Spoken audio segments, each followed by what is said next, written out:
हरियाणा प्रदेश कांग्रेस अध्यक्ष राव नरेंद्र सिंह ने पदभार संभालने के बाद प्रदेश की जनता का आभार व्यक्त करते हुए कहा है कि विपक्ष सरकार का आईना होता है और कांग्रेस पार्टी सरकार के कार्यों पर नजर रखेगी तथा जनता के बीच जाकर सरकार की खामियों को उजागर करेगी। देखिए हमारी ये रिपोर्ट।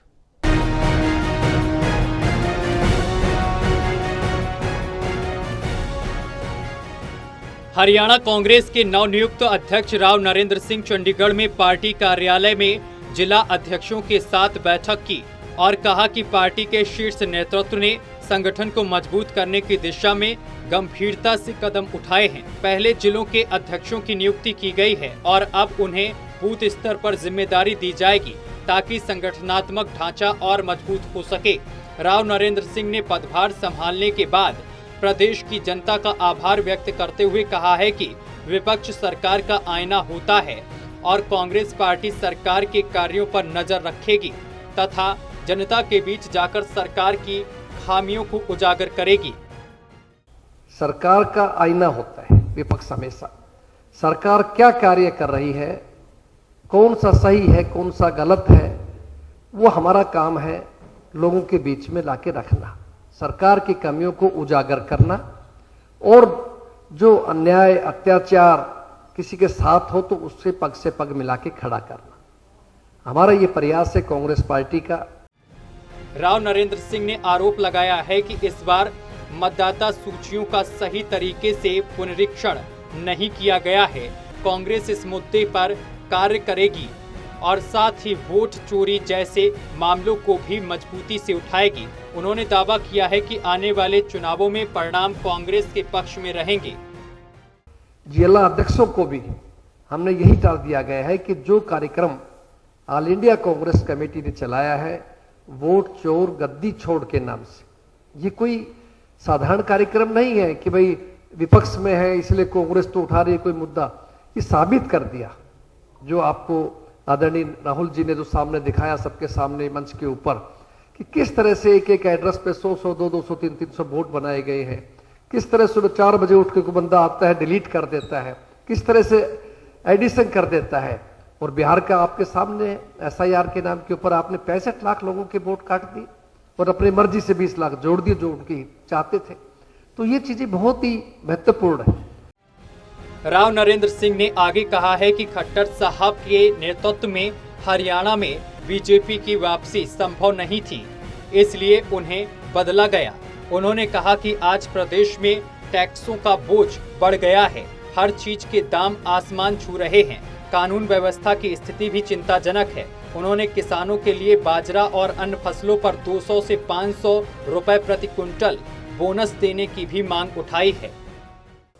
किसान के ऊपर बाढ़ की मार पड़ी और बाढ़ की मार पे आप सरकार को मदद नहीं मिल पा रही।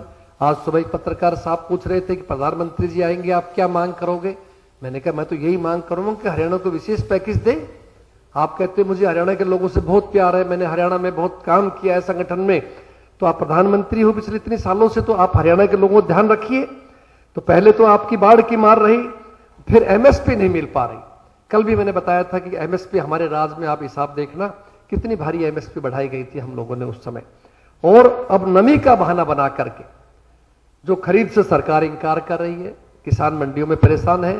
खुद हमारे सेल्फ लीडर हमारे LOP होकर के आए हैं, हम लोग भी जाएंगे मंडियों में, पर्सनली किसानों से मिलेंगे, उनसे बात करेंगे। हमारी मांग है धान कपास बाजरा पर 200 से 500 रुपए तक प्रति क्विंटल बोनस सरकार घोषणा करे। कांग्रेस विधायक दल के नेता भूपेंद्र सिंह हुड्डा ने कहा है कि प्रदेश कांग्रेस संगठन को 11 साल बाद पुनर्गठित किया गया है और यह संगठन किसी भी पार्टी की असली ताकत होता है। उन्होंने कहा है कि कांग्रेस अब जमीनी स्तर पर संघर्ष शुरू करेगी। हुड्डा ने कहा है कि वर्तमान सरकार के 11 साल के कार्यकाल में शिक्षा क्षेत्र में कोई ठोस काम नहीं हुआ है। हमारे समय में विश्वविद्यालय, संस्थान और IIT स्थापित किए गए थे, लेकिन अब स्थिति यह है कि स्कूलों में शिक्षक नहीं और अस्पतालों में डॉक्टर नहीं है। आज हालत ये कर दी, स्कूल में जाओ तो मास्टर नहीं, अस्पताल में जाओ तो डॉक्टर नहीं। यूनिवर्सिटी जितनी हमारी 50% जो है उनकी सैंक्शनड पोस्ट वो खाली पड़े हैं, टीचर नहीं है। तो दोनों शिक्षा और इंफ्रास्ट्रक्चर देख लो। इंफ्रास्ट्रक्चर में सरकार का काम होता है, हमने मेट्रो दिल्ली से बल्लभगढ़, दिल्ली से गुड़गांव, दिल्ली से भादरगढ़ मेट्रो बनाए। इन्होंने 11 साल में एक भी मेट्रो का पोल लगाया तो बता दो। ब्रजेंद्र सिंह की यात्रा को लेकर पूछे गए सवाल पर पार्टी प्रभारी बीके प्रसाद ने स्पष्ट किया है कि वह उनकी निजी यात्रा है, कांग्रेस की यात्रा नहीं है। ये कांग्रेस का उसका इंडिविजुअल यात्रा है, कांग्रेस पार्टी का यात्रा नहीं है। मगर कोई कांग्रेसी उसमें शामिल होने के लिए कोई हमारा इतराज नहीं है। बीके हरिप्रसाद ने घोषणा की है कि जल्द ही हरियाणा में एक अनुशासन कमेटी गठित की जाएगी ताकि संगठन में अनुशासन और जवाबदेही सुनिश्चित हो। साथ ही एक पॉलिटिकल अफेयर्स कमेटी बनाई जाएगी जो पार्टी के आंतरिक मुद्दों को आधिकारिक मंच पर हल करेगी। बहुत अनुशासित रहते हैं हरियाणा वाले, इसलिए हम जल्द से जल्द एक हफ्ता 10 दिन में डिसिप्लिनरी कमेटी चेयरमैन और कमेटी बनाएंगे, कोई वरिष्ठ नेता को बनाएंगे, वो इस मामले में वो देखेंगे। और एक बात बोलना भूल गया है, हम लोग एक स्टेट लेवल पे और डिस्ट्रिक्ट लेवल पे पॉलिटिकल अफेयर्स कमेटी बनाएंगे। स्टेट लेवल में पॉलिटिकल अफेयर्स कमेटी में बहुत सीनियर्स लोग रहेंगे। अगर जो भी चर्चा करना है, बोलना है, वो पॉलिटिकल अफेयर्स कमेटी में आके बोल सकता है। और जिले में भी पॉलिटिकल अफेयर्स कमेटी होगा, जिला का जो नेताओं को लेके। तो इसलिए ये दोनों जो डिसिप्लिनरी कमेटी और पॉलिटिकल अफेयर्स कमेटी दोनों जल्द से जल्द बनाएंगे।